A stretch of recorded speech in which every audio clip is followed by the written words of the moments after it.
আপনারা জানেন যে আজকে অর্থ মন্ত্রণালয় সম্পর্কিত স্থায়ী কমিটির দ্বিতীয় বৈঠক ছিল। অর্থ মন্ত্রণালয় সম্পর্কিত স্থায়ী কমিটির প্রথম বৈঠক হয়েছিল 26শে জুলাই 2026 সালে, আর আজকে ছিল দ্বিতীয় বৈঠক। প্রথম বৈঠক যখন হয়, প্রথম বৈঠকে আপনারা জানেন এই কমিটিটি খুবই একটা গুরুত্বপূর্ণ একটা কমিটি। প্রথম বৈঠকে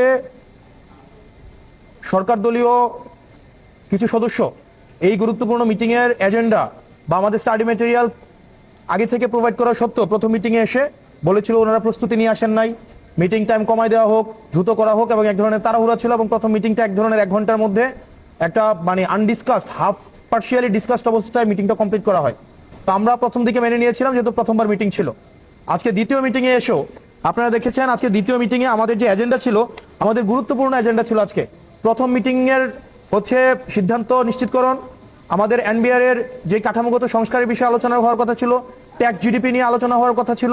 কিন্তু আমরা দেখেছি মিটিং শুরু হতে না হতেই মাননীয় অর্থমন্ত্রী পজিটিভ ছিলেন, কিন্তু সরকার দলীয় একাধিক সদস্য আমরা দেখেছি আবারই একই কথা, যে মিটিং তাড়াতাড়ি শেষ করা হোক, এটা আরেকদিন আলোচনা করা হোক, আবার অন্য মিটিং আছে তাদের। এভাবে এই মিটিং এর যে গুরুত্ব, আমরা মনে করি এই মিটিং এর গুরুত্বের সাথে এক ধরনের এই মিটিংকে অবহেলা করা। এবং আপনারা দেখেছেন এবং আজকের মিটিংটাও 3টে এজেন্ডার কোনো এজেন্ডাকে পূর্ণভাবে শেষ করা হয় নাই। 3টাই এজেন্ডা ছিল, 4টে এজেন্ডা ছিল, একটা এজেন্ডাকেও শেষ করা হয় নাই। মাননীয় মন্ত্রী মহোদয় চেয়েছিলেন, কিন্তু সরকার দলীয় কিছু সদস্য এই জায়গায় এই মিটিং দ্রুত শেষ করার জন্য এবং একটা এজেন্ডাও তারা কোনো সিদ্ধান্ত আসতে পারে নাই। আপনারা যদি এই অর্থ মন্ত্রণালয়ের সভাপতির কাছে জিজ্ঞেস করেন যে কোন এজেন্ডার কোনো সিদ্ধান্ত আসছে কিনা, কোনো এজেন্ডার কোনো সিদ্ধান্ত আসে নাই, একটা এজেন্ডারও কোনো সিদ্ধান্ত আসে নাই। এনবিআর এক্ষেত্রে খুবই পজিটিভ ছিলেন, অর্থ মন্ত্রণালয় মাননীয় অর্থমন্ত্রীও খুবই পজিটিভ ছিলেন, এনবিআর এর যে কর্মকর্তা কর্মচারী ছিলেন তারাও পজিটিভ ছিলেন। কিন্তু এখানে সরকার দলীয় কিছু সদস্য এই কমিটিটাকে একটা অলংকারিক কমিটি হিসাবে নিয়েছে। প্রত্যেকদিন একই ধরনের অজুহাত, যে স্টাডি করে আসে নাই, আবার একটু সময় লাগবে, অন্যদিন করা হোক, আজকে না হোক, আবার করা হোক। অর্থ মন্ত্রণালয়ের এনবিআর বিষয়ের এই ধরনের কমিটিতে যদি এই ধরনের কথা বলা হয় যে মিটিং এর এজেন্ডা বড় হয়ে গিয়েছে, আবার সময় দেওয়া হোক, এই ধরনের এক্সকিউজ দেওয়ার প্রবণতা ছিল। এবং এক সময় আমি বলতে বাধ্য হয়েছি যে এই মিটিংকে আমি আসলে আপনাদের সিদ্ধান্তের সাথে আমি একমত হতে পারলাম না। আমরা মিটিং চালিয়ে যেতে চেয়েছি প্রত্যেকটা এজেন্ডার উপরে, কিন্তু মিটিং কমপ্লিট না করেই মিটিংকে শেষ করে দেওয়া হয়েছে এবং এই জিনিসটা খুবই আপত্তিকর হয়েছে। এবং আমরা আমাদের জায়গা থেকে এই জিনিসটা স্পষ্ট করি, আমরা যে বিষয়গুলো নিয়ে কথা বলতে চেয়েছিলাম বা কিছু বিষয়ে কথা বলেছি আমরা, সেটা হচ্ছে আপনারা জানেন এই সরকার জিডিপি প্রবৃদ্ধি টার্গেট করেছে 6.5%, কিন্তু আইএমএফ এই টার্গেট দিয়ে ওনারা প্রেডিক্ট করছে এটা ম্যাক্সিমাম 3.5%-এ যাবে। আপনারা জানেন যে ঋণ দেওয়ার যেই ঋণ আমাদের হচ্ছে এখানে ঋণ জেনারেশন, ঋণ ডিস্ট্রিবিউশনের যে হার, সেটা গত 33 বছরের মধ্যে সবচেয়ে কম পর্যায়ে চলে আসছে, সেটা হচ্ছে 4.47%। এখন দেখেন প্রাইভেট সেক্টরে ইনভেস্টমেন্ট নাই, নতুন কর্মসংস্থান হচ্ছে না, আমার জ্বালানির কারণে প্রত্যেকদিন নতুন নতুন প্রতিষ্ঠানগুলো বন্ধ হয়ে যাচ্ছে। এখন এই সময়ে আমার এনবিআর কে টার্গেট দেওয়া হয়েছে 6,04,000 কোটি টাকা। এখন এই 6,04,000 কোটি টাকা 42% প্রবৃদ্ধি, গত বছরের তুলনায় 42% বেশি হচ্ছে এনবিআর হচ্ছে আপনার রাজস্ব সংগ্রহ করবে। আমরা এনবিআর এর কাছে জানতে চেয়েছিলাম এটার ফিজিবল স্ট্র্যাটেজিটা কি, কোন প্রক্রিয়ায় হচ্ছে আমরা এটা করবেন, কোন প্রক্রিয়াটা আপনারা করবেন। এবং এনবিআর যেই প্রেজেন্টেশন দিয়েছিল প্রথম অংশে, সেখানে মনে হয়েছিল দেখেন আমাদের দেশে অলরেডি যারা ট্যাক্স দেয় তাদের উপরে আবার ট্যাক্স আরোপের একটা বিষয় থাকে এবং তাদেরকে বারবার এই যে ট্যাক্স মাল্টিপ্লিকেশনের মধ্য দিয়ে তাদেরকে আবার বার্ডেন ক্রিয়েট করা আমাদের কাছে মনে হয়েছে। কিন্তু ট্যাক্স বেজ এক্সপানশনের কোনো ধরনের পলিসি, স্পষ্ট পলিসি আমরা দেখতে পাই নাই যে আমরা ট্যাক্স বেজ এক্সপানশনটা কিভাবে করব, নতুন করদাতাকে কিভাবে আমরা ট্যাক্সের আওতায় নিয়ে আসবো, এই বিষয়ে আমরা সুস্পষ্ট কোনো রূপরেখা পাইনি।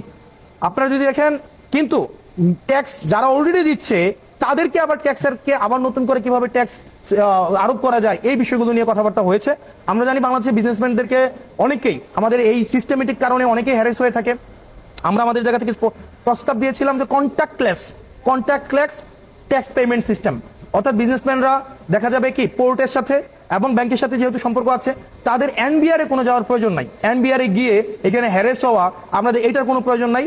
বরং আপনারা দেখেন, এবং আরেকটা বিষয় রয়েছে দেখবেন, এনবিআর তারপর হচ্ছে ব্যাংক এবং পোর্টের মধ্যে চিঠি চালাচালির প্রক্রিয়া আছে। এই 2026 সালেও এসেও তারা একজন আরেকজনকে চিঠির মাধ্যমে তারা একটা বিষয় অবহিত করে, ফলতে যেটা হয় দেখা যায় যে আমাদের পোর্টে কোনো ধরনের ইম্পোর্ট এক্সপোর্ট আইটেম যখন আসে, এটা ডিসচার্জ করার সময়টা বেড়ে যায়, 5 দিনের জায়গায় সেটা হয়ে যায় 2 মাস 3 মাস, এবং আলটিমেটলি এই টাকাটা কিন্তু ক্রেতার উপরে চাপানো হয়। এবং আপনারা দেখবেন যে ব্যবসায়ীরা অনেকেই আছে, দেখা যায় বেশিরভাগ ক্ষেত্রে তারা যখন কোনো প্রোডাক্ট বিদেশ থেকে আমদানি করে, এইচএস কোড সহ বা হচ্ছে এলসি সহ, এটা দেখা যায় 15 দিনের কাজ তাদের হচ্ছে গভীর নোঙরে দেখা যায় তাদের 3 মাস 4 মাস হচ্ছে তাদের কন্টেনারগুলো আটকে থাকে। এখন যখন তারা কোনো ইকোনমিক অর্থনৈতিক অসৎ উপায় অবলম্বন করলে তখন দেখা যায় সেটা আবার ডিসচার্জ করে দেয়। সেজন্য আমরা প্রস্তাব করেছিলাম এই কন্টেনারগুলোকে কিভাবে দ্রুততম সময়ে ডিসচার্জ করে দেওয়া যায়। ডিসচার্জ করে দিলে দেখা যায় যে একটা অসৎ উপায় একটা রয়েছে, আপনারা জানেন যে পোর্টগুলোর মধ্যে এটাকে যেন ডিজিটাল অটোমেটেড প্রক্রিয়ায় করা হয় এবং অ্যাপ্লিকেশন প্রোগ্রামিং ইন্টারফেসের মধ্য দিয়ে আপনার পোর্ট, ব্যাংক এবং এনবিআর এর মধ্যে যেন data exchange, real time data exchange করা হয়। এই বিষয়গুলো আমরা আমাদের জায়গা থেকে প্রস্তাব করেছি। আমরা আরও বলেছি যে আপনার যেই কমলাপুরে আপনারা জানেন যে একটা ডিপো রয়েছে, কমলাপুরে একটা কন্টেইনার রাখার জায়গা রয়েছে, এটার ইফিসিয়েন্সি যেন বাড়ানো হয় এবং এই ইফিসিয়েন্সিটা কবের মধ্যে এটা বাড়াবে এটা নিশ্চিত করার জন্য আমরা বলেছি। একই সাথে সাথে আপনাদের কাস্টমে আমাদের দেখা যায় 45,000-এরও বেশি আপনাদের এক্সপোর্ট, ইম্পোর্ট এবং এমটি কন্টেইনার ঝুলে রয়েছে, সেগুলোকে ক্লিয়ার করা এবং সেগুলোকে অটোমেটেড করা, এই বিষয়গুলো হচ্ছে আমরা উত্থাপন করেছি। এবং দিন শেষে যারা ট্যাক্স কালেক্ট করে, যে এআরউ যারা আছে বা আরও যারা রয়েছে ফিল্ড লেভেলে যারা কাজ করে, আপনি দেখবেন এনবিআর থেকে তাদেরকে কোনো ধরনের লজিস্টিক সাপোর্ট ওই অর্থে দেওয়া হয় না, তাদের গাড়ি নাই, তাদের হচ্ছে ইন্সপেকশন অথরিটি নাই। আপনি যদি দেখেন এআরউরা যখন ট্যাক্স কালেক্ট করতে যায় ফিল্ড লেভেল থেকে, তখন দেখা যায় তাদেরকে বিভিন্নভাবে আক্রমণ করা হয়, হয়রানি করা হয়। এই বিষয়গুলো নিরসন করার ক্ষেত্রে এনবিআর কর্তৃপক্ষ কি ধরনের পদক্ষেপ নেবে সেটি আমরা জানতে চেয়েছি। দিন শেষে ইজ অফ ডুইং বিজনেসের জন্য ব্যবসায়ীদেরকে যে হয়রানি করার যে বিষয়গুলো রয়েছে, পোর্টের মধ্যে হয়রানি করা, এনবিআর এ হয়রানি করা, ব্যাংকের মধ্যে হয়রানি করা, এগুলোকে কমিয়ে নিয়ে আসা। আমরা দেখেছি পোর্টের মধ্যে যদি সিস্টেমেটিকভাবে একটা জিনিস আনতে যায় 3 মাস 4 মাস লাগে, কিন্তু কিছু টাকা যদি দিয়ে দেওয়া হয়, ফর এক্সাম্পল আপনি যদি দেখেন আপনি একটা ডেনমার্ক থেকে একটা প্রোডাক্ট নিয়ে এসেছেন, প্রোডাক্টটা নিয়ে এসে আপনার বন্দরের মধ্যে 2 মাস ফেলে রাখা হয়, প্রত্যেকদিন যদি $5,000 করে জাহাজ ভাড়া দিতে হয়, 2 মাসে $3 লক্ষ জাহাজ ভাড়া, তখন এই ব্যবসায়ী মনে করে আমি $3 লক্ষ এই জাহাজ ভাড়া না দিয়ে বরং $1 লক্ষ ঘুষ দিয়ে বরং আমি হচ্ছে মালটা নিয়ে আসি। এখন এটার কারণে ব্যবসায়ীরা ব্যবসা করতে অনুৎসাহিত ফিল করে, ব্যবসায়ীরা পরবর্তীতে কাস্টম দিতে ফিল করে, কাস্টম না দিতে উৎসাহিত হয়। সেজন্য আমরা আমাদের প্রস্তাব করেছি এই পুরো প্রসেসটা যেন অটোমেটেড করে ফেলা হয়, হ্যান্ড টাচের বাইরে যেন নিয়ে যাওয়া হয়। আমাদের এনবিআর এর স্ট্রাকচারাল রিফরমেশন নিয়ে কথা হওয়ার কথা ছিল, এই জায়গাগুলো নিয়ে কথা হয় নাই। এবং আলটিমেটলি এই কমিটিগুলোকে যদি এভাবে ডিসফাংশনাল রাখা হয়, এই কমিটিগুলোকে যদি ফাংশনাল না করা হয়, সেটা আসলে আমাদের জন্য দুঃখজনক হবে।